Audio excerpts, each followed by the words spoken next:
Então,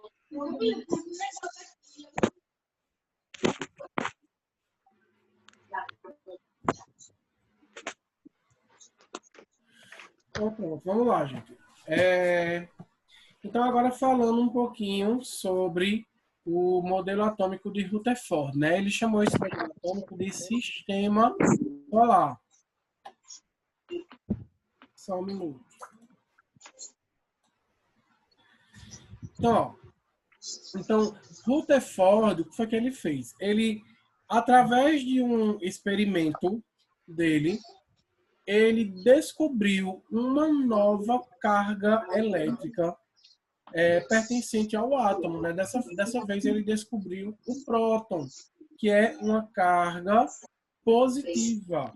Ele descobriu uma carga positiva no átomo, né? E além disso, Rutherford ele descobriu que o próton ele é aproximadamente 1836 vezes maior que o elétron, né? Com relação à sua massa. Então, a massa do próton é como se fosse, por exemplo, um campo de futebol, vamos dizer assim. E o elétron fosse uma bola de futebol. Certo? Então, o elétron ele é infinitamente vezes menor do que o próton. Tá? Então, em 1904 foi que Rutherford ele desenvolveu esse seu experimento. E esse experimento ele é bem interessante. Veja. Aí é um cubo de chumbo, certo? Dentro desse cubo de chumbo, dessa caixinha de chumbo, ele colocou um elemento radioativo que era o polônio.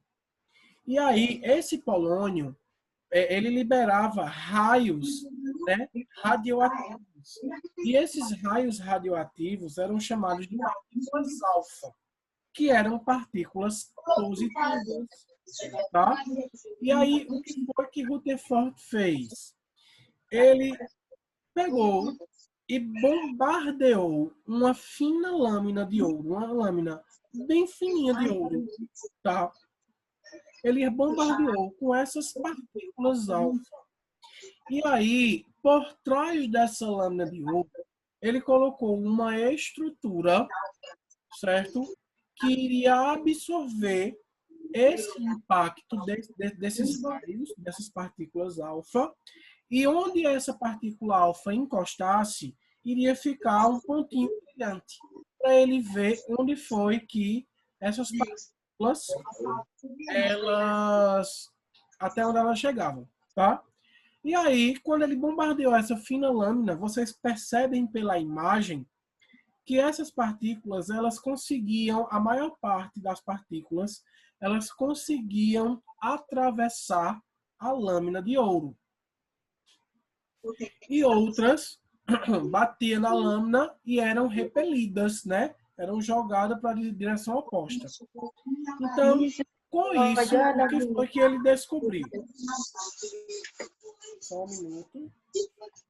Com isso foi que ele descobriu. Ele descobriu que a maior parte das partículas alfa sem sofrer desvios era por conta que a maior parte do átomo ela deve ser vazia, certo? Então ele descobriu que o átomo ele era mais vazio do que massa, tá? Ele tinha um núcleo, certo? Esse núcleo era positivo e os elétrons eles ficavam girando em torno desse núcleo, sendo o núcleo positivo e os elétrons negativos, tá? E justamente aqueles raios que atravessassem a lâmina de ouro, eles não batiam em lugar nenhum, certo? Porque eles conseguiam atravessar. Então ele viu que tinha mais vazio do que massa. Só que os raios alfa, gente, liga o microfone. Os raios alfa, só liga o microfone quando for falar. Os raios alfa que batiam no núcleo, certo? Eles eram repelidos. Então, com isso, ele viu que o núcleo era positivo, o núcleo do átomo, porque as partículas alfas também eram positivas, tá? Outra coisa que ele viu, que ele percebeu, foi que poucas partículas alfa, uma em 20.000, não atravessavam a lâmina e voltavam. Deve existir no átomo, a conclusão dele, uma pequena região onde está concentrada essa massa que ele chamou de núcleo. Tá? E outra observação foi que algumas partículas alfa sofriam desvios de trajetória ao atravessar a lâmina. Então, ele concluiu que o núcleo do átomo deve ser positivo, o que provoca uma repulsão nessas partículas. Vocês entenderam? Mais ou menos. Mais ou menos. Mais ou menos. Mais ou menos. Deu pra entender um pouquinho. Eu entendi um pouco. Vejam, vamos voltar aqui. Então, vamos ver aqui o experimento dele. Ô, professor, Oi. Grazi tá tentando entrar e ela não tá conseguindo ativar o microfone. Aí eu tô tentando explicar aqui a ela, mas ela não tá entendendo. Certo. Então, vamos lá de novo. Vou falar um pouquinho aqui, mais didaticamente, do experimento que ele realizou. Então, veja. A primeira coisa que ele fez, vejam só. A descoberta de Rutherford começou quando o pesquisador posicionou um raio de partículas alfa em frente a uma folha fina de ouro. Certo? Pronto. Aí, vejam. Esse raio, ele bombardeou a lâmina de ouro com esses raios. Esses raios, eles eram positivos. Tá? Ao redor da folha, ele posicionou uma tela que, quando entrava em contato com as partículas alfa, elas produziam luz. Até então, tudo bem, né? Professor, mas o que eram essas partículas alfa? Essas partículas alfa, Débora, eram raios, certo? Que eles são oriundos de um elemento químico radioativo chamado de polônio, certo? Então, alguns elementos radioativos, eles brilham no escuro e tal, eles liberam algumas características próprias. E esses raios alfa eram uma característica desse elemento radioativo, tá? Entendi. Aí, vejam, o terceiro ponto, ao bombardear a folha de ouro com as partículas alfa, ele percebeu que a grande maioria das partículas atravessava a placa de ouro, sendo detectada pela parte de trás da tela. Ou seja, as partículas alfa, elas atravessavam a folha de ouro, e aí ele percebia que elas atravessavam porque atrás da folha de ouro não tinha uma tela que captava todas as partículas luminosas. E aí ele começou a perceber isso, entendeu?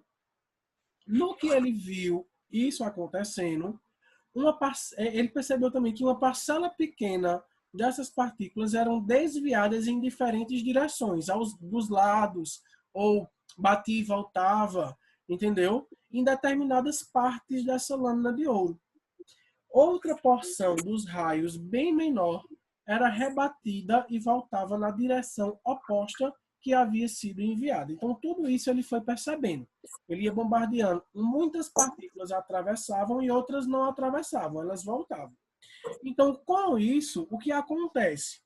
O pesquisador concluiu que o átomo é formado por um núcleo pequeno que concentra praticamente toda a massa do átomo, certo? E é justamente esse centro atômico responsável por rebater essa pequena porção de partículas. E uma imensa região praticamente vazia, onde os elétrons orbitam, né, ao redor. Por isso, a maior parte das partículas atravessavam a folha ou era rebatida para outra região ao se chocarem com algum elétron. Deu para entender agora? Sim. Deu. Gente, Agora eu então entendi. vejam, esse é o Agora eu entendi. Então, com isso, com essa observação dele, foi que ele fez as conclusões. Então, eu botei aqui 3 observações dele. Ó, vejam só. A maior parte das partículas, ele observou que a maior parte das partículas atravessavam a lâmina sem sofrer desvios. Por quê? Isso se dava pelo fato de a maior parte do átomo ser vazia. e nesse espaço está a eletrosfera, certo? Onde estão os elétrons. Deu para entender? Por isso que os raios atravessavam, porque era vazio. Outra observação é que poucas partículas alfa, 1 em 20.000, não atravessavam a lâmina e voltavam. Isso porque deveria existir no átomo uma pequena região onde estava concentrada a sua massa. E já que as partículas eram positivas e elas eram repelidas, então ele deduziu que essa massa era positiva. E aí surgiu, né, o modelo atômico sistema solar, tá? Que é aquele modelo, esse modelo aqui que vocês estão vendo, tá vendo? Esse modelo aí parece o sistema solar, né? Positivo, e os elétrons eles giram ao redor do núcleo, sendo os elétrons de carga negativa. Então nunca esqueçam isso.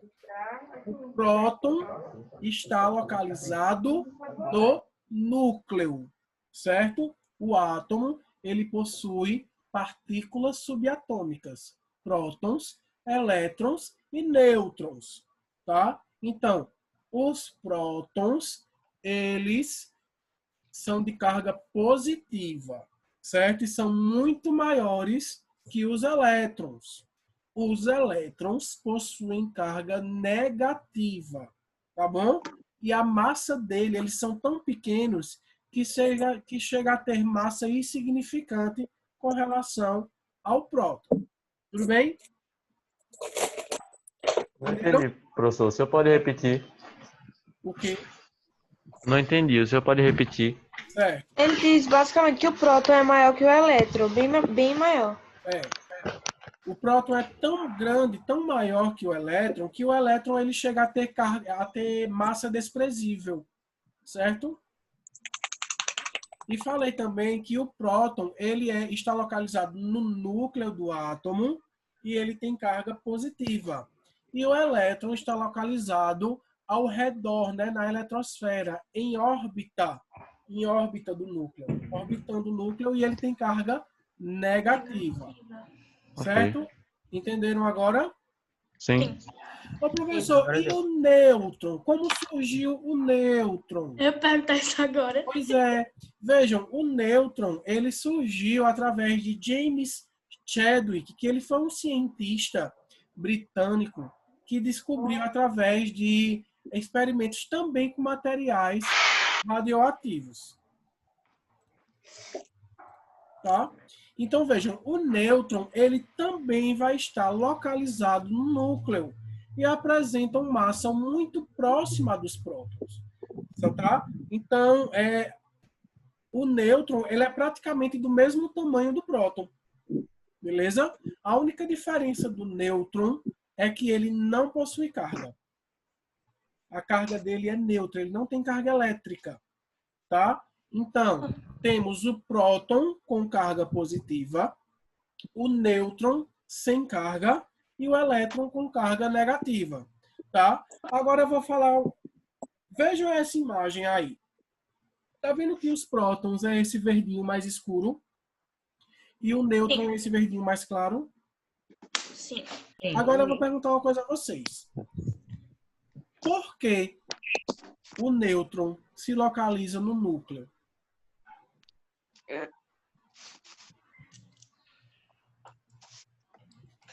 Porque não tem carga elétrica? Certo, ele não tem carga elétrica, mas qual é a função dele no núcleo? Estabilizar? Não, né? Estabilizar.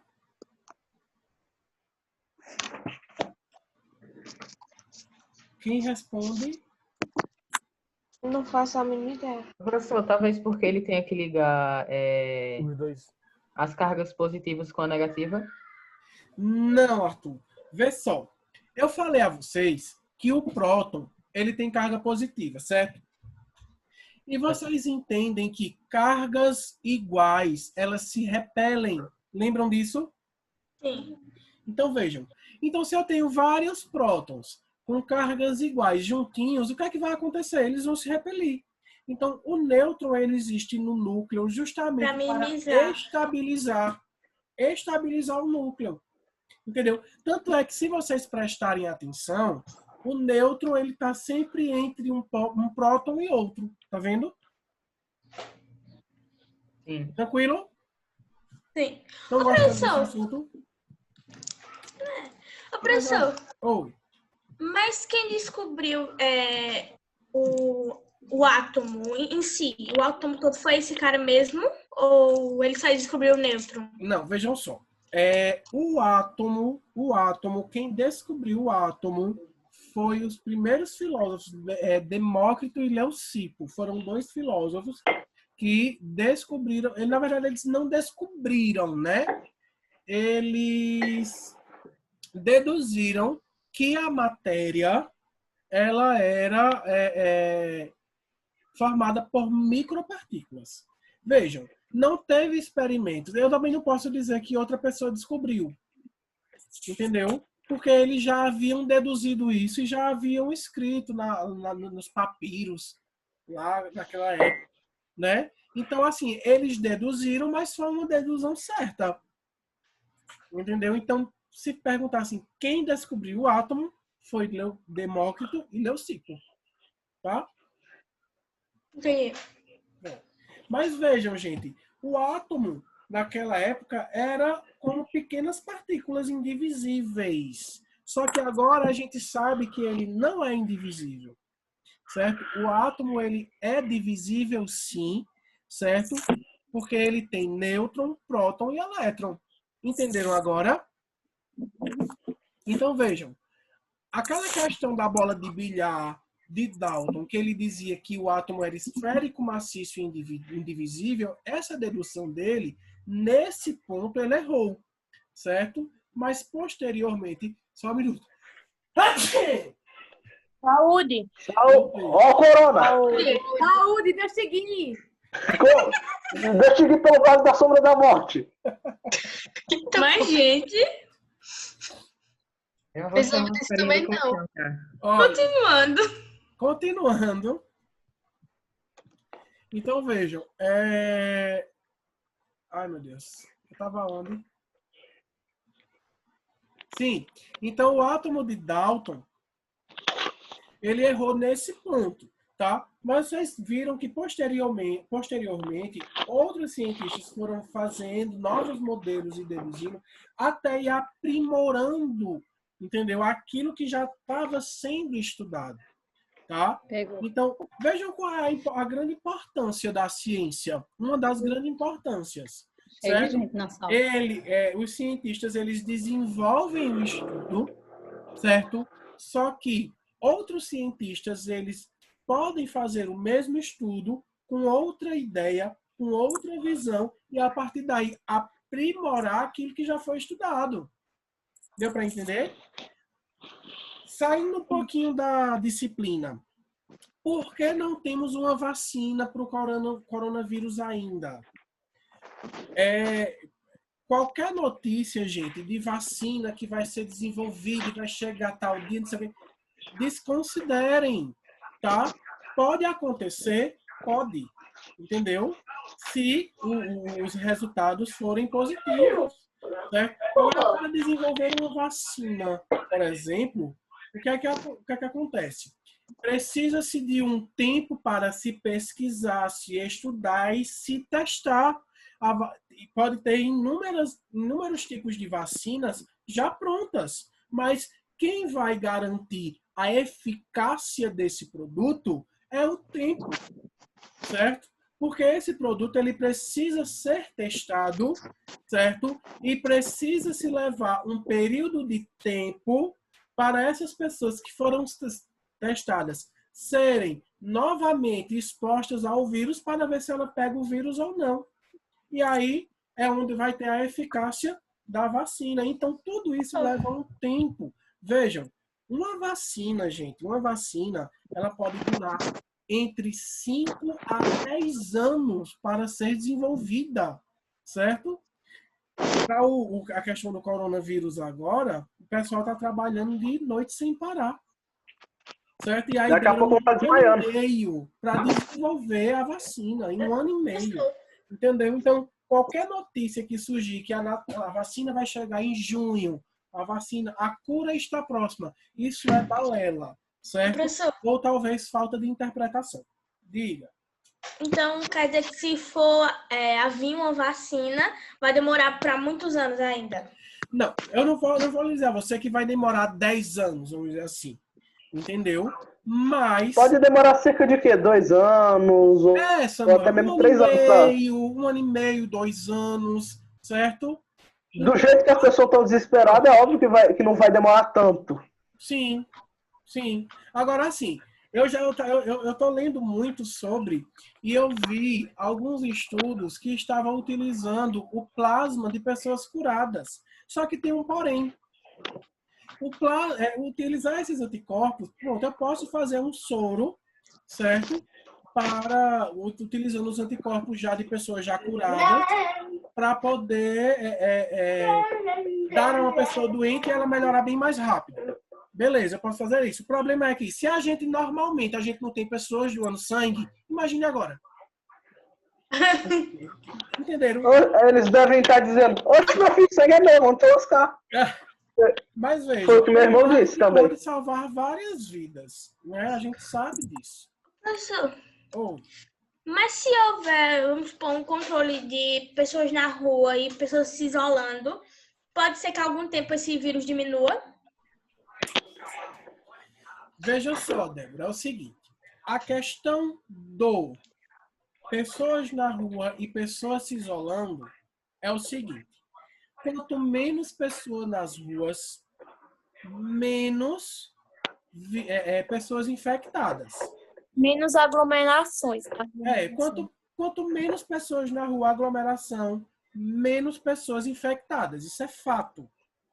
Menos certo? propagação. Só que se você perceber, temos 100 mil pessoas infectadas no Brasil. Certo? Então, para que... Pronto, se fosse para acabar tudo de uma vez, sabe o que era que tinha que acontecer? Campo de concentração? Tinha que ficar mais ou menos 1 mês ou 2. Todo mundo...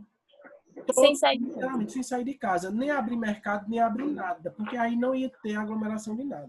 E isso é impossível, porque as pessoas não fazem. Certo? Então, a questão da quarentena é justamente reduzir o número de pessoas nos hospitais. Você está entendendo? Vejam, a gente vê uma grande guerra política de a economia, que não sei o quê. Tá, tudo bem, a gente sabe que a economia é afetada, porque o comércio tá... Beleza, tudo bem, certo? Agora, se nós tivéssemos, por exemplo, um sistema de saúde maravilhoso que a gente tem, certo? Ele só não é bem regido. Se a gente não tivesse tantos desvios de dinheiro público na saúde, como a gente sabe que existe, né? Como várias coisas existem por aí também. Então, nada disso estava acontecendo tão seriamente, entendeu? Você vê hoje a Alemanha ela está entre os 5 países com maior número de infectados. Mas a Alemanha é um dos países que menos morreu gente.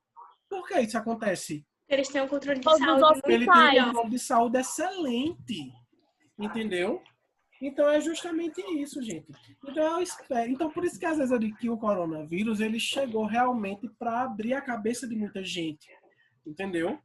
Porque não se faz, não se toca para frente.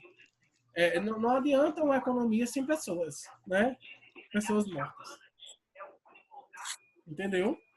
Então, assim, tem que tanto a economia quanto o sistema de saúde trabalharem em conjunto, tá? E aí, os principais protagonistas desse filme estão sendo os profissionais de saúde e os cientistas, né? Porque se não são os profissionais de saúde, as pessoas vão morrerem. Se não forem os cientistas, não terão cura. Eu pergunto a vocês agora, quais são as primeiras coisas que os governantes eles começam a desviar dinheiro? Da saúde, da ciência, tira verba da educação, tira verba dos programas O que mais precisa? Entenderam? Do mais fundamental é onde eles vão sugar mais. Justamente, aí fica difícil, né?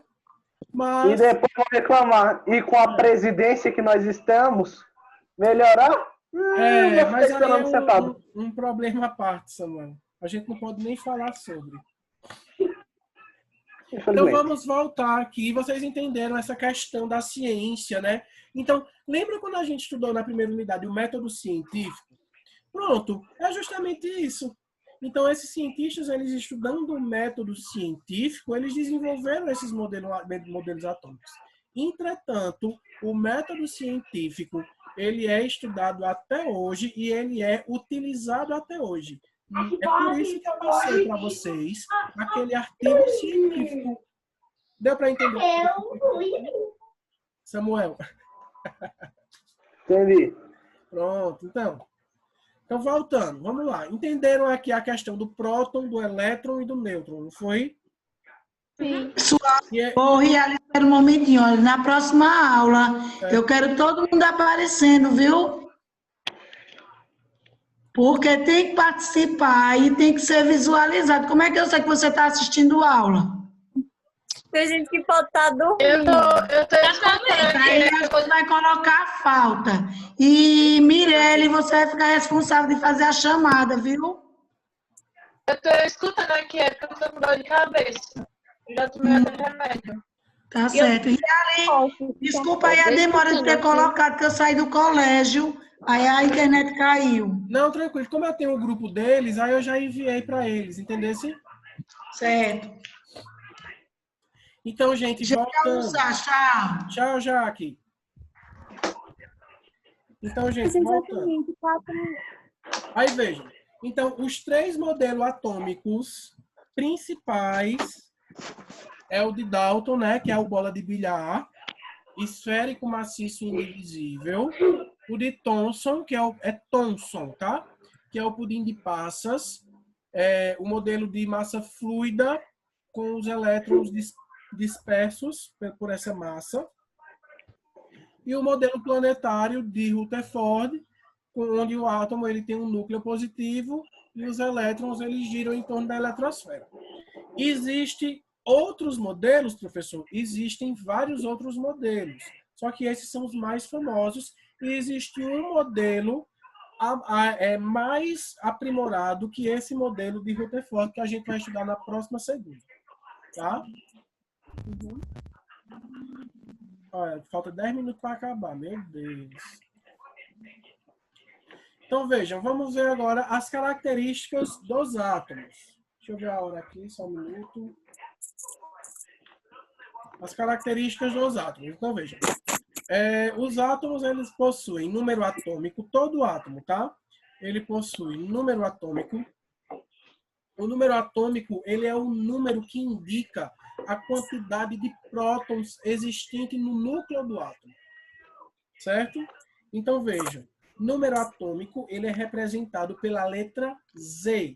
Número de prótons é representado pela letra P. Então, Z é igual a P. Tá certo? Número atômico indica a quantidade de prótons no núcleo do átomo. Tranquilo? Ok. Então, vamos lá. Como os átomos, eles são sistemas eletricamente neutros, o número de prótons ele é igual ao número de elétrons. Desse modo, conhecendo o número atômico, saberemos, portanto, o número de prótons e o número de elétrons. Então, vamos brincar um pouquinho. Um átomo de número atômico 15. Quantos prótons existe? 15. Quantos elétrons? 15. O número de elétrons, para o átomo ser estável, ele tem que ser o mesmo que o número de prótons, certo? Certo. Então, vejam, na tabela tem aí, ó, hidrogênio, número atômico 1, quantidade de prótons 1, quantidade de elétrons 1. Sódio, número atômico 11, quantidade de prótons 11, quantidade de elétrons 11. Cloro, número atômico 17, quantidade de prótons 17, quantidade de elétrons 17. Certo? Dúvidas? Não. Vamos lá. Fácil, na verdade. Vamos ver agora o número de massa, tá? Então, veja, o número de massa é a soma do número de prótons com o número de nêutrons que estão presentes no núcleo do átomo. Então, eu falei a vocês que os elétrons eles são tão minúsculos que a carga deles chega a ser desprezível. A carga não, a massa, certo? Então, Professor, Oi. tem alguém que tá com o microfone ligado, aí tem criança e cachorro. Não dá para ouvir o senhor. Gente, vamos ter consciência, né? E quem tá com barulho aí, fica no quarto, fecha a porta. Se tá muito barulho, desliga o microfone. Vejam aí. Então, voltando.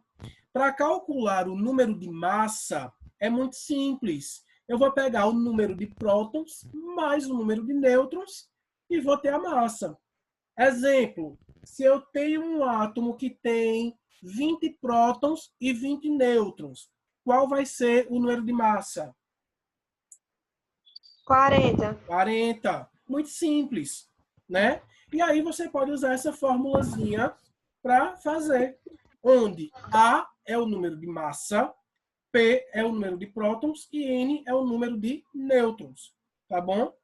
Então vejam, o número de massa é, na verdade, o que determina a massa de um átomo, pois os elétrons são partículas com massa desprezível, não tendo influência significativa na massa dos átomos.